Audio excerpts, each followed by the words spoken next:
guys, thank you very much for joining me. We are joined with the boys from One Good Scare. We've got James and Pete this evening. How you doing, boys? Yo. Yo, very good, very good. Looking forward to this. This should be an interesting chat. Trying to sound like I'm down with the kids by saying boys, ain't it, bro? I'm getting older. I'm getting older every single day, and the greys are showing. I don't like it. It's like me and you are on, and it's like we brought my grandson on. Do you know what I mean? James is like oh, baby face. Someday I'll grow up. But tonight we're here to talk about Maxine. Obviously, just launched in cinemas. The film's been doing really well, getting lots and lots of praise. Even Stephen King said it was awesome. So I mean, if it's good enough for the King, well, good enough for me. Whoa. Stephen King said the Flash movie was a masterpiece, didn't he? I did. So, you know. And he was correct, I think, so. I like, not a masterpiece, but I like the Flash, I thought. But not only are we going to talk about Maxine, but also just the whole T West trilogy. And do you think there's going to be a fourth film? He's apparently writing one. So when we were doing X, I was looking up, and he said he's talked about it if Maxine does well. It has done well already, I think. Yes. He said he's writing it at the moment. Yeah, apparently it's not made massive waves at the box office, but the sheer popularity of the character and the franchise alone is enough to carry it. Yeah, I mean, like the first two movies cost $1 million each, and they made like 10 million, so that's 10 times your money. So this one, I imagine, was probably like something around 5. I mean, I know 20 million. I know we'll get to it, but I kind of don't feel that this tied up the story for me. So I'd be surprised if there's not more from this character. It's funny because even the trailer had like the finale of the X trilogy and stuff. So, but like, it's not. So. Yeah, I mean, for anyone that is currently listening on my channel as well, we're just going to go into full spoilers. We are going to go full spoiler territory, so if you haven't seen the movie, this is your warning. But yeah, the ending of the film does not really tie it up for me either. I was going to say the same thing. We've had kind of like the origin, the kind of startings, then the rise, which I think this is the rise of her stardom. She's got to fall now. There's got to be a... Yeah. She's a serial killer at the end of the day. I was going to say, she did dodgy things in this movie. Do you know what I mean? So there was no comeuppance, as it were. So there's got to be something more, I think. And I suspect strongly you guys are going to be more positive than I am about this movie. I would be sad if this was the end of the franchise, because I kind of feel it needs a bit of a bigger finale, if I'm honest. Yeah. I enjoyed the movie. It was a great addition to the trilogy. I enjoyed it, but I think it was more nostalgia than anything. Like the 80s vibes, the soundtrack alone got me. You know, that opening number. That, you know what I mean. You can't beat a good 80s rock. So that all got me excited. And then the kind of like the fact that they used like the 80s grain and they were shooting it like 80s style and stuff like that, so it looked like it belonged as an old-fashioned movie rather than a new one. All that kind of stuff kind of like was very nostalgic. The setting, LA as well. The fact they used all them clips at the beginning, you know, of Dee Snider from Twisted Sister doing, you know, the whole music parental guidance thing from back in the 80s. Yeah, they had all that stuff going. So they were definitely trying to get you to do the whole, this is the 80s. This is, you know, remember back to this moment. And I think, I mean, for me, that you've hit the nail on the head there. That in terms of, and me and James talked about this, in terms of the artistry of making the movie, the color palette, the scenes, the camera work, the sound, flawless, great. For me, the issue was the story wasn't that good, and some of the acting kind of threw us. And I would still say, I don't think it's a horror. It's got some horrible bits, but it's not a horror, I don't think. I made a comparison to Hot Fuzz, where there's slasher sequences throughout it, but it's not, I think, overall a slasher film. Or there's horror elements, definitely, but yeah, it's. He hasn't got the creep factor that X did with the whole, you know, playing the elderly version. And at no point in this movie was I ever remotely scared or tense or anything. No. Like it was fun from start to finish, I think. I was pretty tense when the testicle popped. That made us a bit tense. Well, my body tensed up. That was pretty hardcore, wasn't it? Literally everyone in the cinema, you could hear all the blokes in the cinema go, no. And it was so early, because I was only like 10, 12 minutes into the movie that happened. I was like, oh, God. Yeah. I'll tell you what did make me tense up, though. It was that poor attempt at a Yorkshire accent. I gotta admit, that was... she couldn't make up her mind whether it was Cockney or whether it was Yorkshire. And the fact that she's an English actress winds me up. So I didn't know what was going on there. So Very old. I didn't recognise the actress, but I gather she's a decent actress. But the Lily Collins. accent is that who it is? The lady who was supposed to be playing the main lead in the Yeah, it's Lily Collins. Yeah, you can say that, James. Lily Collins. I don't know who Lily Collins is. Who's Lily Collins? I'll see what she's in that you know. You don't know who Lily Collins is. I know who Lily Collins is. She's a lovely. So she came on, and you're absolutely right, Sorrell. That accent she did when she was in a trailer, I was thinking, is this what is this? I couldn't make out what she was even saying. It was not good. She was using like the odd Yorkshire slang word mixed in with like this weird southern accent. It was so odd. These all sound the same to me, so I didn't notice. I can't understand what you're saying half the time, mate. Potato. Potatoes. But that actual point, Sorrell, it leads to kind of one of my main issues with this. So some great performances. Massive fan of Kevin Bacon. Love him as an actor. But these almost felt like over the top caricatures at times. Do you know what I mean? It was like a bit too zany and crazy for us. I don't know. Maybe I was just in a bad mood. I liked it. Put a smile on my face. I think it's a very eccentric setting and a very eccentric time.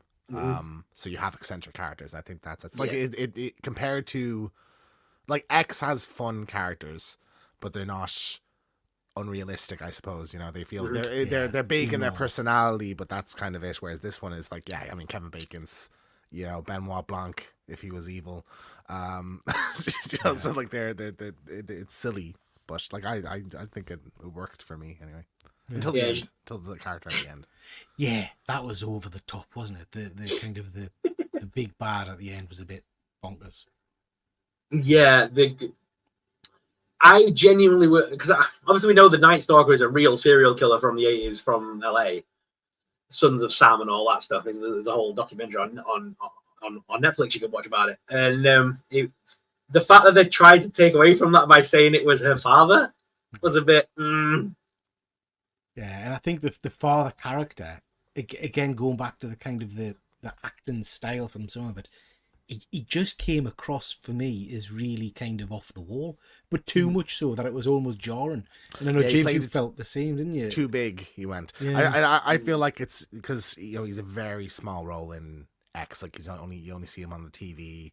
And I think he does a good job. That actor does a good job in that, like doing the preacher on the preaching gospel. But I just feel like it wasn't within the actors kind of. They obviously, I assume, got that same actor back. That it just wasn't in his like kind of range to do a character like this, to do this kind of evil cult leader kind of thing. See, I don't know, like supervillain almost. It was strange. I don't know. I don't know what the guy's been in before, so I don't know to say that it's not in his range. Because for me, his performance was akin to, not as good, I'll give you that, but it was akin to the overtopness of Kevin Bacon's character and some of the other characters. So I don't know if that's what they were asking them to go for, kind of. Probably, but Kevin Bacon fit for me. Oh, perfect. Like he was, Bacon, whereas I rolled my eyes a little bit at the dad at the end. Yeah. I did. As soon as they announced it was a father, I was like, "Oh, this has just lost all interest now." I'm like, I kind of zoned out at that point. Yeah, no intrigue left in the movie. Yeah, at that point. I did like the video store guy. I liked him, and I thought his death was pretty well done. And that was pretty classic. Yeah, the back of the neck slice in particular was it. Yeah, that was good. I don't know who I would want the killer to be, because it didn't, like, there's nobody really from her past that survived. So it's like, who would even come back? I wanted it to be her. Because we talked about just her. James. Yeah, I'd predicted it was going to be the dad when we watched X. I wanted it to be revealed by the end that she was the Night Stalker or the killer or whatever, because she's that deranged. She wants to be famous, so she'll do anything to get there. So she's bumping people off that she thinks are getting her way. I thought that would be an interesting character development. That's a good point, all friends. Yeah, well, no, but that's the thing. It's like potentially rival dancers at the strip club, or a rival actress who's the star of the movie. Now that you say that, that actually would have been a good twist, Peter. But they show unfortunately they tell you early on in the movie, like at the beginning of the movie, you have the video of the dad. So already I was a bit like, it's going to be the dad, isn't it? And then as the movie goes on, you see two of her friends that get captured when they're lured to like the producer's house. And there's a video, you see cult members there, multiple people are involved. This is some kind of conspiracy thing. Kevin Bacon is working for him, so and he says, oh, this is a really influential man, a really powerful man, a rich man. And so you're at the point you're like, well, who else could it be? Because it's a rich man who, as far as we know, isn't in this movie yet, who is tied to Maxine in some way and like would know all this stuff. Like there's no other person it could have been. Again, James, I think it was even telegraphed in another scene where Maxine's performing in the whatever you call those, the porn things, you know, where you go in and you pay money and you watch someone strip. The striptease the things. Shows, and the guy, you see the guy at the other side and he's kind of wringing his hands and smashing. Yeah. That to me wasn't sexual at all. That was kind of no, he's angry, and that made us immediately think, well, it's someone who's connected to Maxine and cares for her, you know. Yeah. So it just cemented, it's a dad. Had to be him. Yeah. What I did like though was seeing the Universal backlot. So that was the Universal Hollywood backlot that they used, because I've actually been there. I've actually been on that set. You do the tram tour and it takes you past the Bates house, because normally they have an actor playing Norman Bates that when you stop outside, they sort of tell you the story of Bates Motel and how they filmed it. A guy busts out of one of the doors and carried a dead body and puts it in the car. Oh, that's awesome! I love that. So as soon as I saw that scene, I was like, "That is Universal Studios!" Like the street scene, everything straight up from Universal. I really liked how it was incorporated into the film, like the chase sequence through it and the way she goes into her seeing Pearl earlier in the film in the window. I thought was really cool, very cool piece of imagery as well. So I like that. Again, that would have made sense for it to be a bit of a schizo by the end and have the Pearl character being the one that's murdering people off and it's inside her own head kind of thing. Like you've got Pearl and Maxine. Yeah, I like that even more. That would have been even better. That would have been a better ending.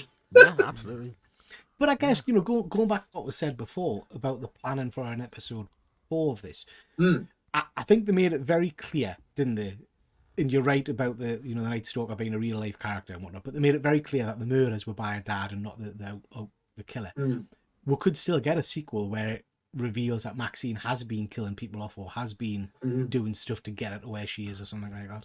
Because I think this movie is much more akin to, like, Pearl's not a fun movie. X is a fun movie, and I think this is a fun movie. But Pearl's like an artsy movie, so I can imagine the next one being like Maxine's version of the Pearl movie, where it's her kind of psychological breakdown, and maybe she starts killing people that are just kind of in the way of what she wants, and we see her downfall through that, you know. Because she's been getting away with it for so long that she kind of falls akin to her own.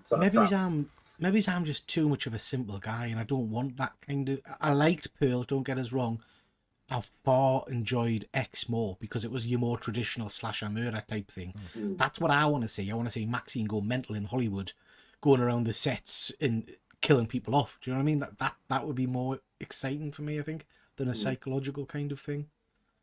Yeah, it would be cool to bring back the female officer as well, kind of like she's been keeping an eye on her and... She's the one that like realizes she's getting, she's killing people. I think she survived. Yeah, we didn't hear. Oh, she definitely survived. Yeah. She got stabbed in the eye and she fell down the hill. So I think that she's was alive. Pretty cool, mate. I like that. The crucifix in the eye. Yeah. Was it a crucifix? I didn't even. Was it a cross? Yeah, cross. I didn't even notice that. Yeah, that was cool. Yeah. When would you think another one would be set then? Like go 90s, maybe go a bit further when it beauties. Because like a big thing of X is like age and beauty and.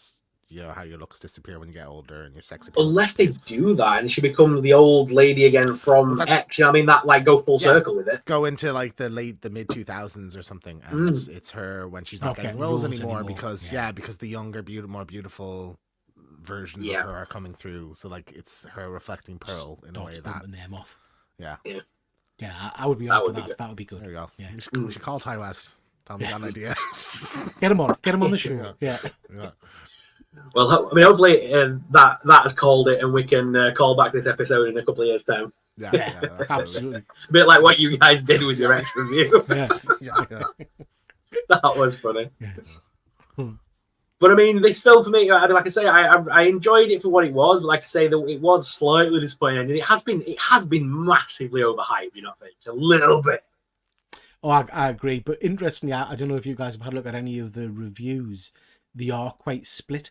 So again, you've got a lot of range in the reviews, so I'm not sure it's been as successful as they might have hoped. Well, I remember seeing a 5 out of 10, so that tempered my expectations significantly. So I went in with low expectations at that point, and I was like, "Oh, pleasantly surprised." So like, I really enjoyed it. I think like bar the last 20 minutes, I mean, I loved it. Like, really did. Like, I love the vibes of it. I think it should have maybe leaned more into a whodunit where we had suspects. There was more people that were viable options as the person that's doing this to her, because it was just so plainly obvious throughout. Well, the movie. I genuinely, from the trailer, I genuinely thought this was going to be like Maxine versus the Night Stalker, and that basically she was the one that's going to stop him at the end because he's bumping off adult stars and like strippers and stuff, and she's one of them. That's how the trailer said it. That's exactly how the trailer kind of framed it, I think. But then the guy that attacks her in the alley, that gets his balls. That's just random. It was just a guy. Just a random guy. I thought it'd be cool if like the trailers were a misdirect and that was the Night Stalker and she's the one that caught the Night Stalker at the beginning of the movie. Then you don't know what the rest of the movie is like that. And he's coming after her because she did that to him, kind of thing. He's trying to go for his own revenge. Yeah.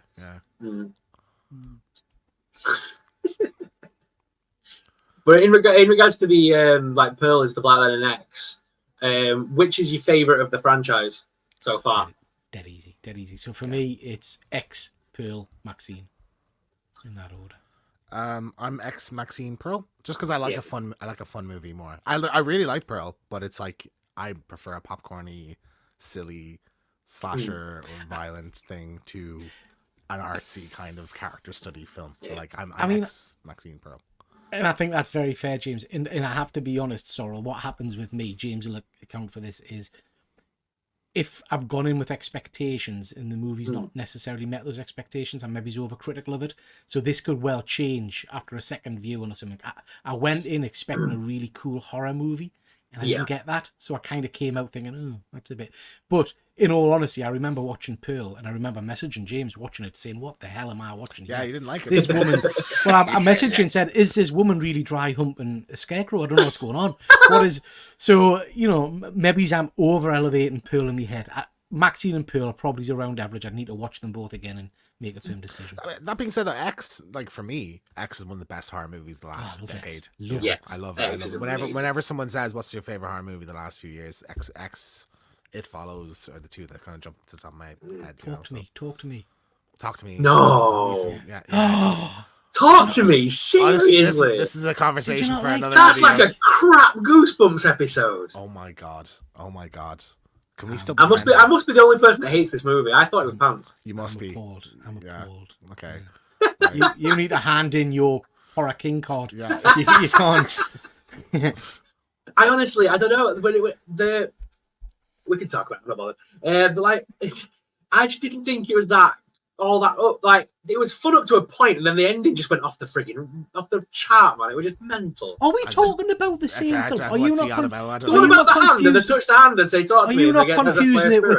You're not confusing it with Baghead or something like that? Because I mean, it's the hand and they touch it and they say, "Talk to me," and a brother smashes his face into the table and all that, and then it ends up being her in hospital at the end and all that. Does it her in hospital at the end? Like it was bad. Like what? Shit. It was no. It True was story. Gripping from start to finish. True story. My good friend, Mr. Keegan here, because he loves us dearly, bought me a porcelain Talk to Me hand. The full thing, it's absolutely official phenomenal. A24 official replica from the company. So I'm looking at it, showing it to my daughter. She says, "Oh, that's nice. You do realise it's a bong, don't you?" It's a partial smoker, okay? And I didn't know. I saw a thing in it and I assumed it was you put a candle in it or something like that. Thanks very much. Yeah. I think it's because the film was so hyped and they kept saying it was the scariest film of the year. And I went into it and just was not freaked out in the slightest. I didn't jump once. We poke fun, but that's how I felt with Babadook when that rolled around, where everybody loved it, and I hate that movie. So I'm not going to give you too much grief.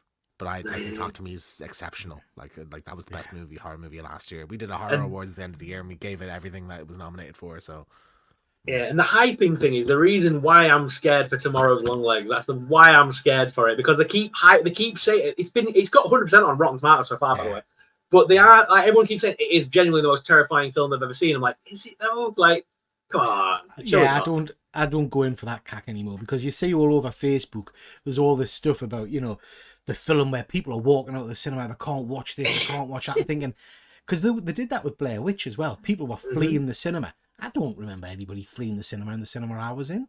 You know, the best thing I remember is going to the cinema in 2006 to see the remake of The Omen, and there was genuinely a priest in the foyer to speak to if you wanted to at the end of the movie, if you were free, if you like wanted to. Awesome. That's just Cineworld at its finest. Yeah. I something about Longlegs feels different though.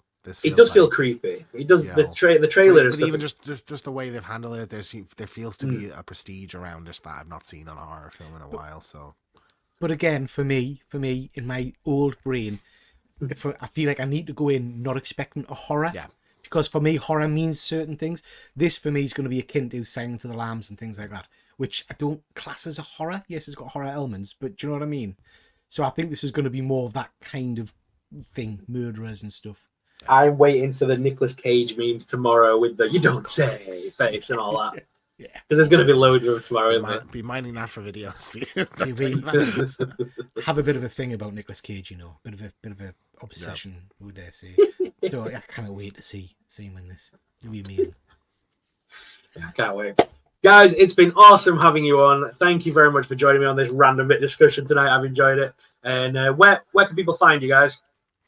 We are on YouTube at One Good Scare Show. So we have reviews of all the latest horror movies in the cinema. We also do a retrospective series called I'll Be Right Back, where we look at kind of an older horror film. It's usually tied into something that's coming out in the cinema. So we just did X for Maxine lately. The next one's Fright Night Part 2, just because we wanted to talk about a bad one, because we've had a string of good ones. We're going to be doing like Alien, Beetlejuice and stuff coming up as well. So that's on the channel. And then we're also on TikTok and Instagram at One Good Scare Show as well. Awesome. Guys, thank you very much for joining me. I really appreciate it. Cheers, bud. Thank you. I'll be back. I always come back.